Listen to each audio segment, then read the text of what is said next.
सुशांत का केस हम बोलेंगे जाना था जापान, पहुंच गया चीन। बिल्कुल सही बैठता है यहाँ पे, क्योंकि सुशांत के केस का हाल वही हो गया है।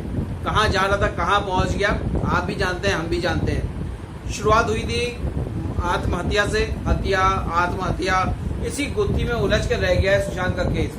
और इसमें बहुत से लोगों ने खूब जमकर अपनी रोटियां सेकी हैं। कंगना रनावत को देख लीजिए, कंगना रनावत ने सुशांत का नाम लेकर खूब सुर्खियां बटोरी। इतनी सुर्खियां तो शायद उन्होंने अपनी फिल्मों के जरिए भी नहीं बटोरी होंगी जितना उन्होंने 2-2.5 महीने में बटोर ली। हर एक की जबान पे कंगना का नाम चढ़ गया, हर एक की जबान पर कंगना की वाहवाही चढ़ गई। कुछ उनके सपोर्ट में आ गए, कुछ उनके अगेंस्ट में चले गए, लेकिन बहरहाल कहीं ना कहीं बहुत फायदा बटोरा कंगना रनावत ने। ये हम नहीं, सुशांत के घर वाले भी कहते हैं कि इस केस से कोई लेना देना नहीं है कंगना का। कंगना सिर्फ अपनी रोटी सेक रही है, अपनी पब्लिसिटी कर रही है। कंगना ने देखिए जिस तरह से पूरे सिनेरियो को बदला, अपने को लाइमलाइट में लेकर आई, देखिए कहीं ना कहीं साफ हो गया कि कंगना आने वाले दिनों में कोई ना कोई राजनीतिक पार्टी ज्वाइन करेंगी और इलेक्शन भी लड़ेंगी। और कोई ताजुब नहीं, कंगना इलेक्शन जीते भी, एमपी भी बन जाए, एक अच्छी पोस्ट लेके बैठ जाए। यानी कि कंगना की लाइफ अब बॉलीवुड के साथ साथ कहीं और भी चलेगी। बहरहाल कंगना का नाम लिया हमने, उसके अलावा बहुत सारे टीवी चैनल्स हैं, खूब डिबेट, खूब टीआरपी बटोरी। इसमें एक चैनल तो ऐसा है जो सिर्फ दिन और रात आप जब भी खोलेंगे तो सिर्फ चिल्लाता रहेगा।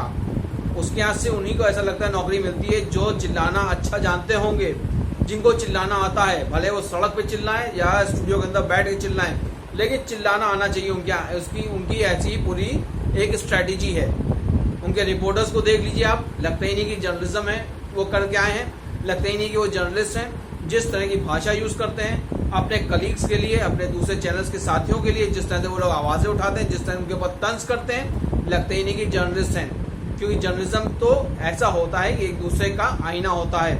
एक दूसरे चैनल्स के रिपोर्टर्स एक दूसरे चैनल्स के रिपोर्टर्स को सपोर्ट करते हैं, उनकी इज्जत करते हैं। लेकिन यहाँ पे चाय बिस्किट वाले रिपोर्टर्स कह के उनकी बेइज्जती की जाती है।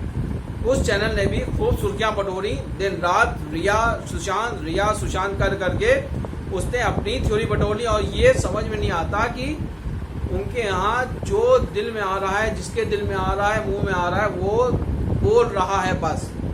क्या तथ्य है, क्या उसके पीछे सच्चाई है, कोई नहीं जानता। वो भी शायद नहीं जानते होंगे। मुंह में जो आ रहा है वो बके जा रहे हैं, उससे किसी का कोई लेना देना नहीं है, ना ही उसके ऊपर कोई प्रश्न है। बस उनका काम है चिल्लाना, बोलना, कुछ भी बता दो, लोग सुन रहे हैं, लोग समझ रहे हैं और लोग उसको एक्सेप्ट कर रहे हैं। लेकिन ऐसा नहीं है।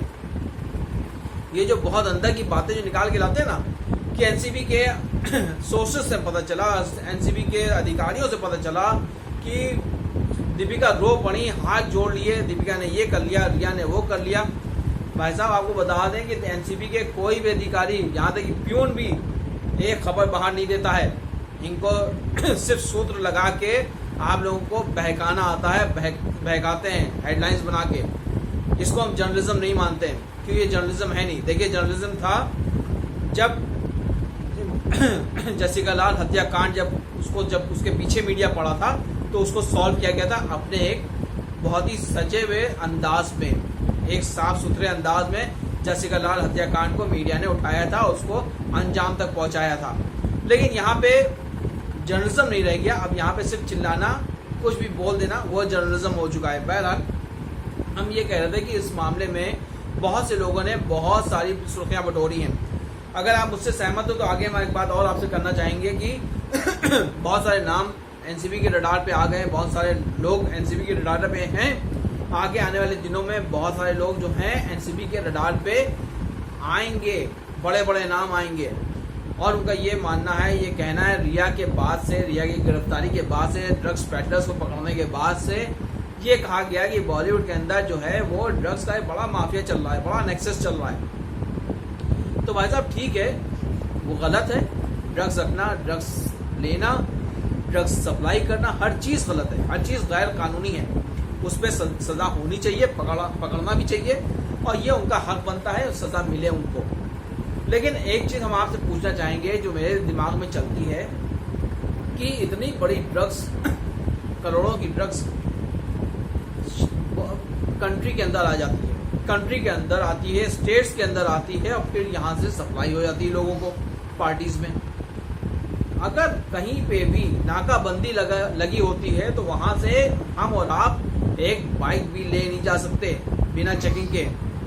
तो करोड़ों की ड्रग्स वहां कैसे जाती है? हवा में आती है, जमीन से आती है, समंदर से आती है, कहां से आती है? और उस पर किसी की नजर नहीं पड़ती है। वहां पे रोक क्यों नहीं होती है?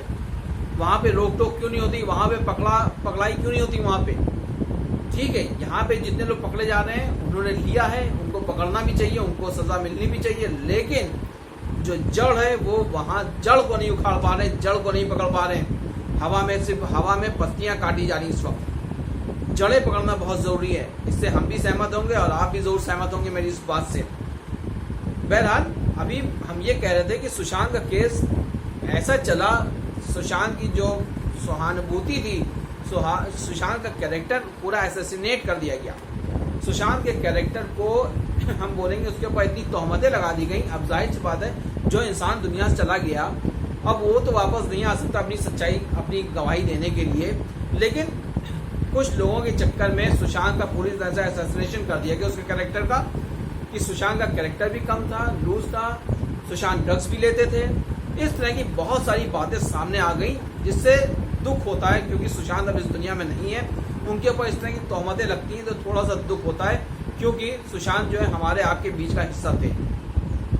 लेकिन मेरा कहना मतलब यह है कि अब आखिर ये केस कहाँ जाके थमेगा, कहाँ चला था, कहाँ पहुंच चुका है, कहाँ आगे कहाँ तक जाएगा, इसका कोई सीधा नजर नहीं आ रहा।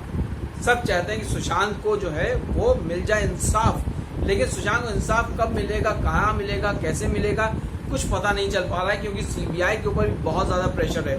देखिए हर कोई जो है एक दूसरे से यहाँ पे नाराज नजर आ रहा है। कंगना से सुशांत के घर वाले नाराज, पहले कंगना से सब खुश थे कि कंगना ने आवाज उठाई है, लेकिन कंगना के ऊपर सबने तोहमत लगाई कि अब ये कंगना जो है सुशांत का नाम यूज कर रही है, तो कंगना अपने फायदे के लिए यूज कर रही है। उसके अलावा जब सीबीआई आई तो सुशांत के घर वाले खुश थे कि चलो सीबीआई आ गई, लेकिन अब वही सीबीआई के ऊपर सुशांत के घर वाले भी कहते हैं कि बहुत धीमी गति से काम चल रहा है इनका, इनकी इन्वेस्टिगेशन बहुत धीमी चल रही है। अब सोचिए सीबीआई के ऊपर कितना प्रेशर है, पूरे हिंदुस्तान का प्रेशर जो है सीबीआई इस वक्त अपने सर पे लिए हुए वो छानबीन कर रही है। लेकिन कैसे अचानक से बोल दे कि सुशांत की आत्महत्या थी कि हत्या थी, वो अपना छानबीन कर रही है, अपना टाइम ले रही है। उसको टाइम देना चाहिए, क्योंकि सीबीआई जो है एक बहुत बड़ी इन्वेस्टिगेशन एजेंसी है, उसके ऊपर हमको सबको आपको पूरा यकीन है, तो उस यकीन को कायम रखना चाहिए। अब देखिए हमें आपको सिर्फ थोड़ा इंतजार करना चाहिए और ये समझना चाहिए कि कौन किसका फायदा उठा रहा है, कौन सुशांत के नाम का फायदा उठा रहा है, आपको हमको बेवकूफ बना रहा है। जो कुछ भी बोल रहे हैं हर एक पे आप यकीन ना करें, क्योंकि वो सिर्फ अपना टाइम पास कर रहे हैं। और जो दूसरे मुद्दे हैं, एक बच्ची जो है उसका दुष्कर्म करके उसको मार दिया जाता है, उसके ऊपर कितनी आवाजें उठी या उसके ऊपर कितने बहस हुई, कितना ज्यादा उसका जो है चर्चाओं में लिया गया कि हाँ ऐसा दोबारा ना होने पाए, उसकी सीबीआई इंक्वायरी कराई जाए, उनके जो जितने भी उसमें लोग एक्यूज हैं उनको जल्द से जल्द सजा मिल सके। इसके ऊपर देखिए कोई बहुत बहस नहीं हो रही है, लेकिन टीआरपी कहाँ से मिलेगी उसके ऊपर बहस होना बहुत जरूरी है। तो यहाँ पे पूरा खेल जो है आप समझिए सिर्फ और सिर्फ टीआरपी का है।